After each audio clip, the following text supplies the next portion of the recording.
Cerita Alkitab ini diambil dari Kejadian 37 ayat 1 sampai 11. Yusuf dan saudara-saudaranya. Yusuf hidup dalam keluarga yang besar dengan ayah, ibu, dan 11 saudara-saudaranya. Yakub mengasihi Yusuf lebih dari semua anaknya yang lain. Ia membuatkan jubah yang maha indah untuk Yusuf. Hal itu membuat saudara-saudara Yusuf marah dan membencinya, bahkan tidak mau menyapanya dengan ramah. Suatu kali bermimpilah Yusuf. Lalu ia menceritakan mimpinya kepada orang tua dan saudara-saudaranya. Coba dengarkan mimpiku ini. Tampak kita sedang di ladang mengikat berkas-berkas gandum. Lalu bangkitlah berkasku dan tegak berdiri. Kemudian datanglah berkas-berkas kalian mengelilingi dan sujud menyembah kepada berkasku. Lalu ia bermimpi pula mimpi yang lain dan menceritakan mimpinya itu kepada saudara-saudaranya dan kepada orang tuanya. Aku bermimpi, tampak matahari, bulan, dan 11 bintang sujud menyembah kepadaku. Lalu saudara-saudaranya berkata kepadanya, "Apakah engkau ingin menjadi raja atas kami? Apakah engkau ingin berkuasa atas kami?" Setelah Yusuf menceritakan mimpinya kepada saudara-saudaranya, maka mereka menjadi semakin marah dan benci kepada Yusuf. Mereka merencanakan yang jahat kepada Yusuf, bahkan mau membunuh Yusuf. Awalnya, Yusuf dimasukkan ke dalam sumur, tapi kemudian dijual sebagai budak ke Mesir.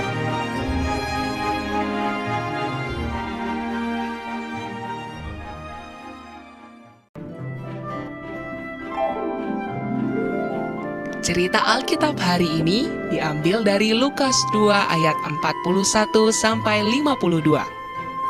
Yesus pada umur 12 tahun dalam bait Allah. Tuhan Yesus bertambah besar dalam asuhan orang tuanya. Tiap-tiap tahun, Yusuf dan Maria, orang tua Yesus, pergi ke Yerusalem pada hari raya Paskah. Mereka berangkat bersama-sama dengan orang banyak, teman-teman, saudara-saudara, dan tetangga-tetangga mereka. Tuhan Yesus yang pada waktu itu berumur 12 tahun, diajak oleh orang tuanya ke Yerusalem juga untuk merayakan Paskah. Mereka menempuh perjalanan yang jauh dan membutuhkan waktu berhari-hari untuk sampai di Yerusalem.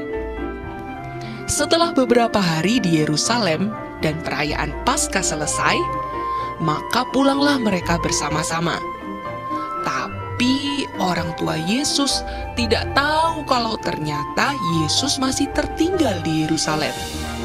Mereka menyangka bahwa Yesus ikut pulang bersama-sama dengan teman dan rombongan yang lain dalam perjalanan.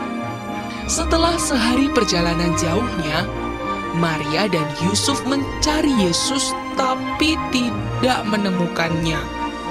Mereka bertanya-tanya kepada saudara dan orang-orang dalam perjalanan mereka, tapi tidak ada yang melihat Yesus. Pak, apakah Bapak melihat seorang anak kecil usianya 12 tahun yang berasal dari Nazaret? "Oh, maaf, saya tidak lihat." Karena tidak menemukan Yesus, maka Maria dan Yusuf memutuskan untuk kembali ke Yerusalem. Sesudah 3 hari mereka mencari Yesus, kemudian mereka kembali ke bait suci yang ada di Yerusalem. Ternyata Yesus ada di dalam bait suci. Ia sedang duduk di tengah-tengah alim ulama sambil mendengarkan mereka dan mengajukan pertanyaan-pertanyaan kepada mereka. Semua orang yang mendengar Yesus sangat heran akan kecerdasannya dan segala jawab yang diberikannya. Waktu orang tuanya melihat dia, tercenganglah mereka. Maria ibunya bertanya, "Nak, mengapa engkau berbuat demikian? Mengapa engkau ada di sini?" Bapak dan ibu dengan cemas mencarimu." Yesus menjawab, "Mengapa ibu mencari aku? Tidakkah ibu tahu bahwa aku harus berada di rumah Bapakku?" Maria, ibu Yesus, tidak mengerti apa yang dikatakannya dan menyimpannya dalam hatinya. Memang Yesus harus berada di dalam bait suci karena ia adalah anak Allah.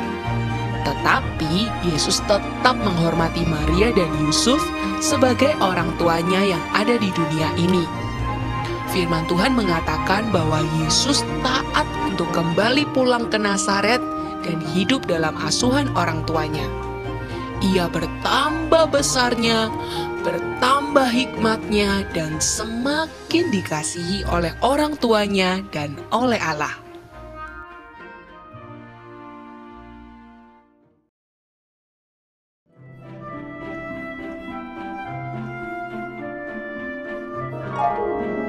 Cerita Alkitab ini diambil dari Kejadian pasal 1 dan 2. Tuhan menciptakan manusia. Dari hari pertama sampai hari kelima, Tuhan menciptakan langit dan bumi dan segala isinya. Dan Allah melihat bahwa semuanya itu baik. Pada hari ke-6, Allah juga menciptakan segala jenis makhluk hidup.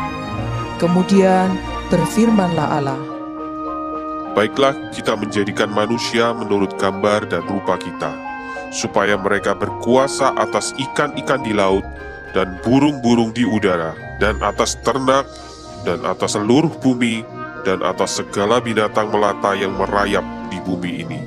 Maka Allah menciptakan manusia menurut gambarnya. Menurut gambar Allah diciptakannya dia. Allah membentuk kita dengan tangannya sendiri, dan Allah melihat segala yang dijadikannya itu sungguh amat baik. Demikianlah Allah menciptakan manusia, termasuk kita semua. Ia membentuk dan menenun kita sejak dari dalam kandungan ibu kita. Ia menciptakan kita sangat spesial, laki-laki atau perempuan, semuanya istimewa. Tuhan mengenal kita bahkan sampai mengetahui jumlah rambut di kepala kita. Ia juga tahu ketika kita sedang sedih atau waktu happy. Setiap kita diciptakan Tuhan berbeda-beda. Ada yang berkulit hitam, putih, coklat, dan ada yang berambut lurus, keriting. Semuanya mempunyai keunikan sendiri-sendiri. Tapi, apapun perbedaan itu, satu hal yang pasti bahwa setiap kita diciptakan oleh Tuhan sangat spesial dan Tuhan mengasihi kita.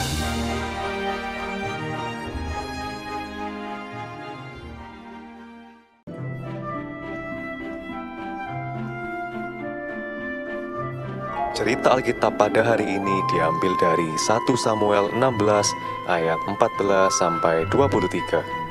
Daud memuji Tuhan. Daud adalah anak yang paling kecil dalam keluarganya. Kakak-kakaknya semua maju berperang dengan gagah berani.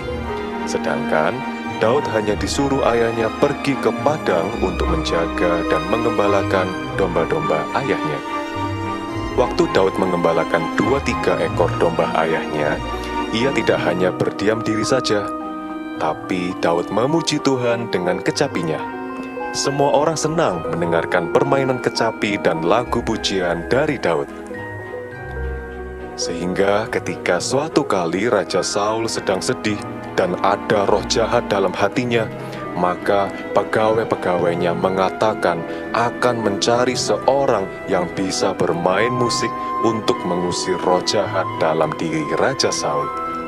Mereka memuji Daud yang suka memainkan kecapi di padang gurun.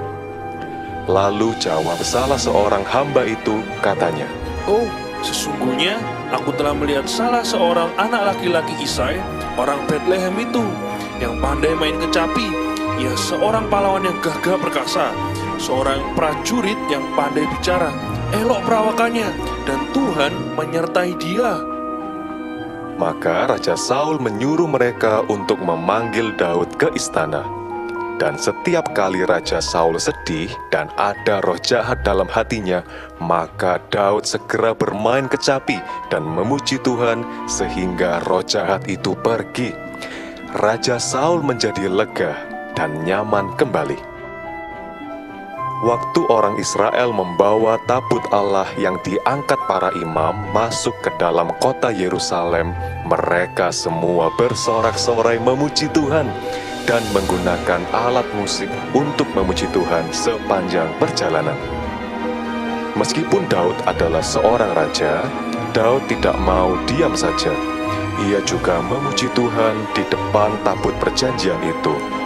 Alkitab mencatat, Daud dan seluruh kaum Israel menari-nari di hadapan Tuhan dengan sekuat tenaga, diiringi nyanyian, kecapi, gambus, rebana, kelentung, dan ceracap.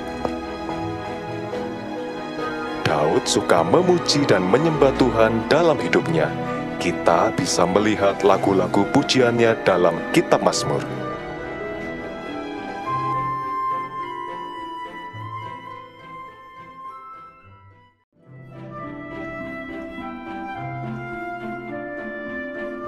Cerita Alkitab ini diambil dari Matius 14 ayat 22 sampai 33.